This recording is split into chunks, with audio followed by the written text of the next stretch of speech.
Սուրեն, արեցին, ձայները գողացան, ընդդիմության մնացած հատվածներն էլ ասեցին լավ կեղծված է, բայց մանդատը վերջնում են գնում։ Այդ ամեն ինչի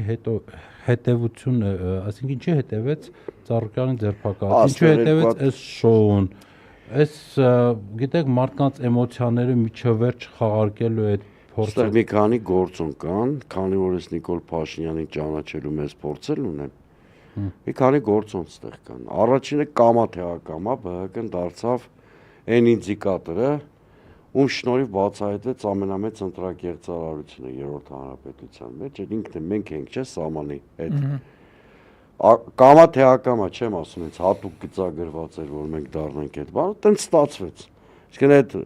ապօրինի ոչ լեգիտիմի խարանը ԲՀԿ-ի պատճառով կպավ Նիկոլ Փաշինյանի ճակատին։ Երկրորդ գործոնը անշուշտ կհիշեք Նիկոլ Փաշինյանի վուլգար արտահայտությունները քարոզարշավի ժամանակ, այդ կռեհիկ փողոցային արտահայտությունները, որին ի պատասխան Ծառուկյանը մի հատ ռեպլիկ էր արել Վանդակի եւ Ալիսյանի մասին, էլի, որ այդ ռեպլիկը այդ ռեպլիկը հավանաբար կուլ չտվեց Փաշինյանը, բայց կա երրորդ շատ կարևոր գործոն։ Դա գիտեք, երբ որ խոսում ենք կայուն ավտորիտարիզմի ձևավորման մասին, իսկ Հայաստանում հիմա այդ ռեժիմն է, իշխանությունները շատ ցավոտ են տանում, որ հատկապես խոշոր կապիտալի ներկայացուցիչ կամ ներկայացուցիչներ իրանց վերահսկողությունից դուրս են։ Դե եթե վերահսկողությունից դուրս կապիտալ կա, այդ կապիտալը միշտ կարող աշխատի իշխանության դեմ։ Միշտ, չէ՞, այդ հենց այս ընտրությունների փորձն էլ ցույց տվեց։ Նիկոլ Փաշինյանը գլոբալ իմաստով ոչ միայն քաղաքական ռեպրեսիաներ է սանձազերծել, այլ կուլակաթափության գործընթաց է հիմա Հայաստանում տեղի ունենում։ Նաև հայտարարում է դրա մասին։ Մի հատ լրացնեմ, էլի։ Նիկոլը ոչ միայն խոշոր կապիտալի այդ վերահսկողությունն է ուզում, հա, տոտալ։ Ինքը ցանկացած ինստիտուտի վերահսկողությունն է ուզում։ Լինի դա եկեղեցի, լինի դա Սփյուռքին չի կարող վերահսկի, մարդիկ ընդեղ իրանից անկախեն, պարակտում է ու ձայներն է խլում, մենք դրանից չխոսեցինք։ Քվեարկելու իրավունքը ոչ միայն Սփյուռքում, այլ այդ էլ արդեն հատուկ մի բան, հա։ Այսինքն ում ինքը անձամբ չի կարող վերահսկի, չի կարող իր տուն ոստիկան ուղարկի, չի կարող իր ունեցվածքը խլի, ինքը ամեն ինչ անում է, որ այսինքն անց մի տարի է մենք այս process-ը տեսնում ենք իրականում, ինչա դե վերջի մի տարում եկեղեցու դեմ արշավից սկսած տոտալ գրոհ է բոլոր այն ինստիտուտների դեմ, որոնք իշխանության վերահսկողությունից դուրս են։ Այդ ամեն ինչը, ասենք, եկեղեցու դեմ կամպանիան Սամվել Կարապետյանը իմն մի ոդքասթի վարողների ու կարող են բազմաթիվ դեպքեր հիշել։ Հիմա արդեն այնքան շատ են վախենում եմ շուտ դեպ բաց թողել։ Բնականաբար հատկապես թիրախավորված հարված պիտի լիներ, եթե հայաստանյան իրականության մասին ենք խոսում, եկեղեցու խոշոր կապիտալի դեմ, դե իրաց ազդեցությունը օբյեկտիվորեն ավելի մեծ է, չէ՞։ Եվ ես սրանով եմ բացատրում հատկապես այդ բանը, Ծառուկյանի դեմ ցուցադրական գործողությունները, իսկ այն անդունդը, որ իր համար երեք նախապատրաստեց Նիկոլ Փաշինյանն, այն հայտնի տեսագրության մասին եմ ասում, որտեղ մի 20 հոգի փորձում են 70 տարեկան մարդու, ընդ որում մարդու, որ դուրը բացել է, իրանց ներս հրավիրել։ Այսինքն Ծառուկյանի հետ առաջի անգամ սես բան չէր պատահում, բանը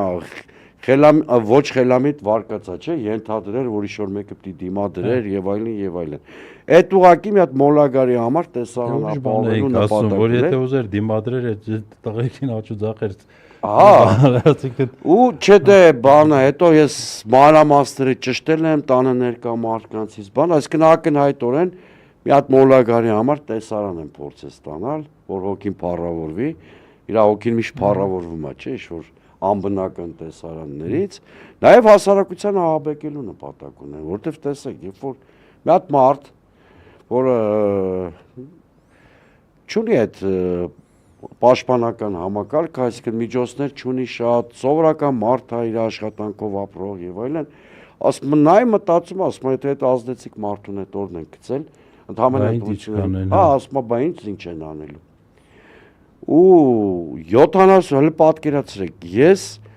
96 եմ տեսել, էլի բախում չէ եղավ իշխանություն ընդդիմություն։ Հետո տեսել եմ այսինքն լսել եմ իմ ականջներով Կարեն Սերոպիչի իմաստնությունը, որը փողոց թույլ չտվեց, որտեվ կանխատեսում էր, որ կարողա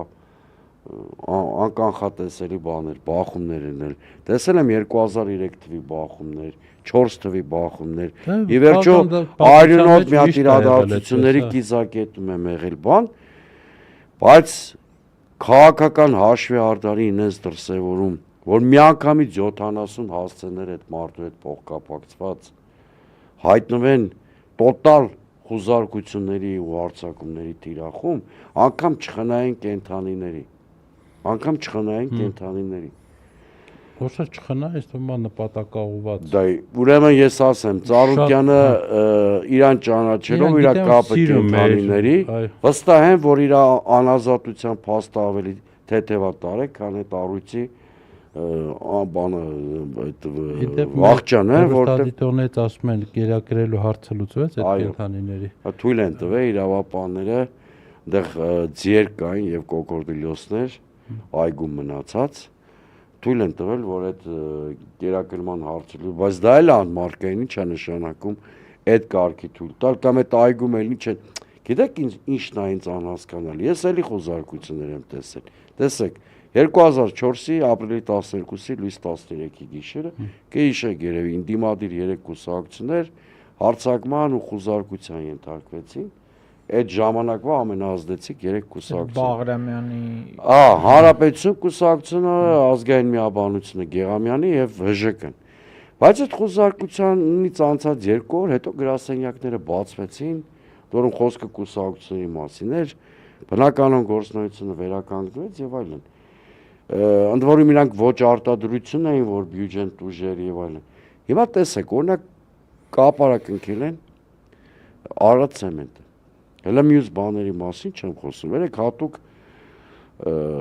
ոլորտի մասնագետի ձեռնարկության մասնագետների հետ զրուցել եմ։ Ըստ մասնագիտական բոլոր հաշվարկների, եթե 3-4 օր այդ գործանը փակված մնա, շինարարությունը կանգնելու է երկրում։ Իսկ շինարարությունը, ոնց հասկանում եմ, հնայի մոտ 20% բանանում է։ Կամ ասենք ինչ է նշանակում մտնել Օլիմպիավան, դրսից 2 հատ մարզական ակումբ ա եղել օտարերկրացիների, ժամը 7:30 այդ մարկն ստիվադատար անել։ Ասենք այդ մարդիկ կարող առաջի անգամ էին Հայաստանում կամ չգիտեմ։ Թեկուզ կամ դա կազմակերպություն կա, որը Ծառուկյանի սեփականությունը չի, ընդհանրապես Ծառուկյանը այդ ՀԿ-ում նախագահ, խոսքս Հայաստանի ազգային օլիմպիական կոմիտեի մասին է, որի Աբովյան փողոցում գտնվող գրասենյակ էլի կնքել են։ Ոստեղ ի՞նչն է խնդիրը, այդ կազմակերպությունը հատկապես արտաքին կապերով է զբաղվում, այսինքն ՄՕԿ-ի այլ գործընկեր կառույցների հետ։ Հիմա այսինքն հայկական սպորտը պարալիզացված է, եւ պետական այլ ստրուկտուրա այդ գործերով, այդ էլ նրա համար է, որ մեկը վերընկած կառավարություն, մեկը վերընկած, այս 8 ամիսա տենչում է, ոնց է հայտնվելու ՀԱՕԿ նախագահի պաշտոն։ Խոսքը Սարայիկ Հարությունյանի մասին է, բանի։ Դդումի։ Չխառնենք Արցախի նախագահի հետ, պատանդարված աշխատակազմի ղեկավարի, այո, այդ հայտնի բուսական ասոցիացիաներով մարդու մասը։